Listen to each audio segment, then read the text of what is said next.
최근 러시아에서 열린 동방경제 포럼에서 푸틴의 최측근 참모 중 한 명인 안톤 코비아코프가 흥미로운 발언을 했습니다. Right now, America is trying to change the rules in the gold and cryptocurrency markets. Remember how much debt they have. $35 trillion. The US, just as it did in the 1930s and 1970s, will solve its financial problems at the expense of the entire world, driving everyone where? Into the cryptocurrency cloud. Over time, when part of the US national debt is placed in stablecoins, the US will devalue that debt. Once again, in simple terms, right now they have a $35 trillion currency debt. They move it into crypto, into the cloud, devalue it, and start from scratch. 안톤 코비아코프가 말한 부채의 평가절하란 간단히 말해 빚의 실질 가치를 줄이는 방법입니다. 예를 들어 이 세상에 10만 원이 있고 이걸 영희가 보유하고 있는데 철수가 이 돈을 빌렸다고 가정해 보겠습니다. 이제 철수는 이 돈을 갚아야겠죠. 그런데 막상 갚으려니 너무 부담스럽습니다. 하지만 철수에게는 특별한 능력이 하나 있는데 바로 통화를 통제할 수 있는 권력입니다. 무슨 뜻일까요? 철수는 빌린 돈을 기존의 10만원 지폐로 갚는 대신 아무것도 없는 곳에서 새로운 10만원을 찍어낼 수 있다는 겁니다. 그렇게 되면 세상에 유통되는 돈은 10만원에서 20만원으로 늘어나지만 실제 물건이나 자산은 그대로입니다. 결국 20만원이라는 돈이 동일한 자산을 두고 경쟁하게 되니 주식, 부동산, 금, 비트코인 같은 자산의 가격이 오르게 됩니다. 마트에서 1,000원에 사던 물건이 어느 순간 2,000원이 되는 것, 이것이 바로 인플레이션입니다. 겉으로 보면 철수는 영희에게 빌린 10만원을 그대로 갚았으니 원금을 다 갚은 것처럼 보입니다. 하지만 실질적으로는 영희가 손해를 본 겁니다. 왜냐하면 지금의 10만원으로는 예전처럼 똑같은 물건을 살 수 없기 때문입니다. 돈의 가치가 희석되어 이제는 절반밖에 살 수 없는 수준이 된 것이죠. 이런 방식으로 채무자는 빚을 갚으면서도 빚의 무게를 줄이고 채권자는 모르는 사이에 피해를 보는 구조가 만들어집니다. 이게 바로 부채 평가 절하의 핵심 원리입니다. 미국이 지난 수십 년간 자국의 막대한 부채를 감당해온 방식도 이와 크게 다르지 않습니다. 즉, 평가 절하란 인플레이션이나 환율 조작을 통해 빚의 실질 가치를 낮추는 것이며 이는 채무국이 가장 흔히 사용하는 전략이기도 합니다. 코로나 시절을 떠올려 보시면 각국 정부가 엄청난 돈을 찍어내면서 물가와 자산 가치가 폭등하는 장면을 모두가 직접 목격했을 겁니다. 러시아 참모가 암호화폐를 이용해 부채를 평가절하할 수 있다라고 말한 것도 사실 새롭지 않은 이야기입니다. 미국은 이미 오래전부터 같은 방식을 활용해왔는데 이 방법을 전 세계로 확장하는 도구가 바로 스테이블 코인이고 스테이블 코인은 통제와 분배 측면에서 새로운 강점을 제공합니다. 달러 자체가 인플레이션을 겪으면 미국 경제가 즉시 고통을 받기 시작하는데 마트 물가가 오르고 집값이 오르고 전기세와 가스비까지 오르죠.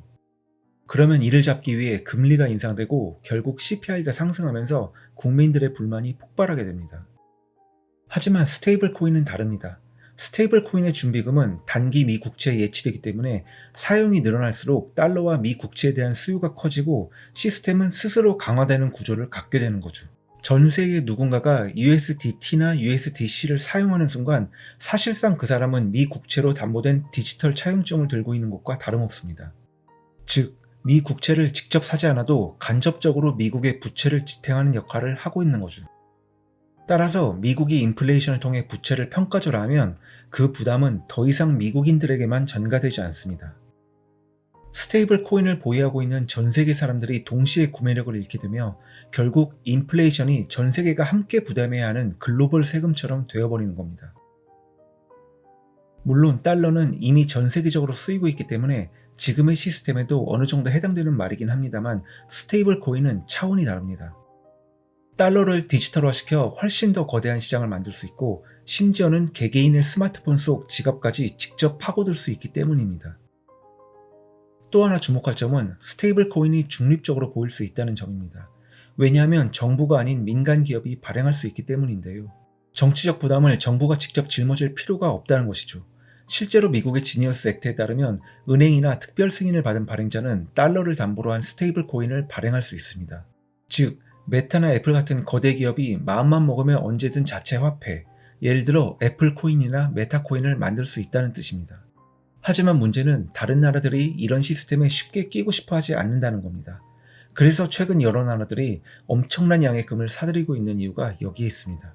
그들의 메시지는 단순합니다. 그렇다면 스테이블 코인을 거부하는 국가들은 이유가 뭘까요? 겉보기엔 스테이블 코인이 달러나 미 국채 같은 미국 실물 자산으로 1대1 담보되어 있다고 하지만 문제는 개인이나 외국 정부가 그 담보를 완전히 검증할 방법이 없다는 데 있습니다. 물론 테더나 서클 같은 발행사들이 정기적으로 보고서를 내놓긴 합니다. 하지만 그 보고서조차 발행사와 감사인을 신뢰해야만 의미가 있으며 이들 대부분이 미국 기반이라는 점에서 근본적인 의문이 남습니다. 설사 앞으로 블록체인 기술이 발전해 담보를 실시간으로 투명하게 감사할 수 있게 되더라도 더 큰 문제는 사라지지 않습니다. 바로 미국은 언제든 규칙을 바꿀 수 있다는 사실입니다. 실제로 과거 미국은 달러를 금으로 언제든 교환해주겠다고 전 세계에 약속했지만 1971년 닉슨 대통령은 그 약속을 일방적으로 파기했습니다. 결국 그 사건은 미국의 약속조차 절대적이지 않다는 걸 세계가 똑똑히 목격한 계기가 되었죠.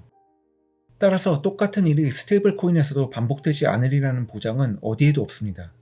즉, 스테이블 코인의 문제는 기술의 문제가 아니라 궁극적으로는 신뢰와 권력의 문제인 것입니다.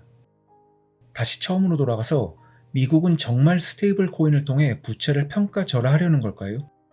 이 질문을 풀기 위해선 가능 여부보다 먼저 미국이 과연 다른 선택지가 있느냐를 따져봐야 합니다.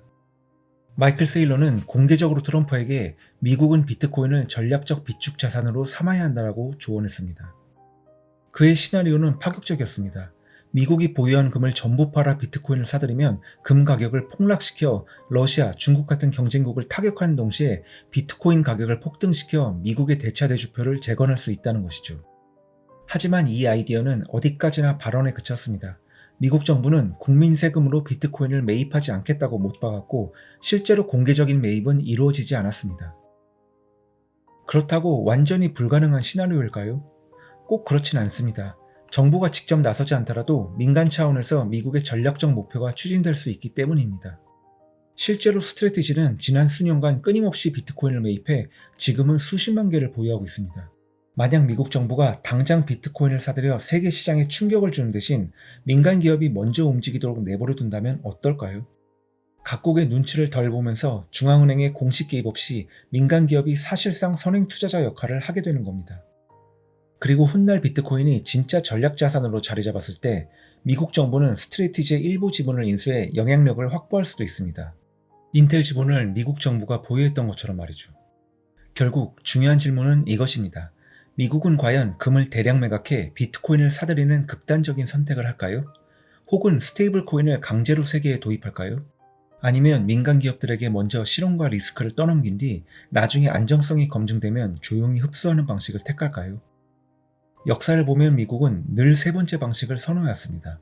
가만히 있다가 성공 모델이 굴러가는 것이 확인되면 그때 들어가 장악하는 것이죠. 따라서 안톤 코비아코프의 발언은 단순한 상상이 아니라 미국이 장기적으로 부채를 관리하고 세계 경제에 영향력을 행사할 수 있는 전략적 옵션을 보여주는 시나리오라 할 수 있습니다. 만약 미국이 국가 부채 해결을 진정으로 원한다면 결국 이 길을 택할 가능성이 높습니다.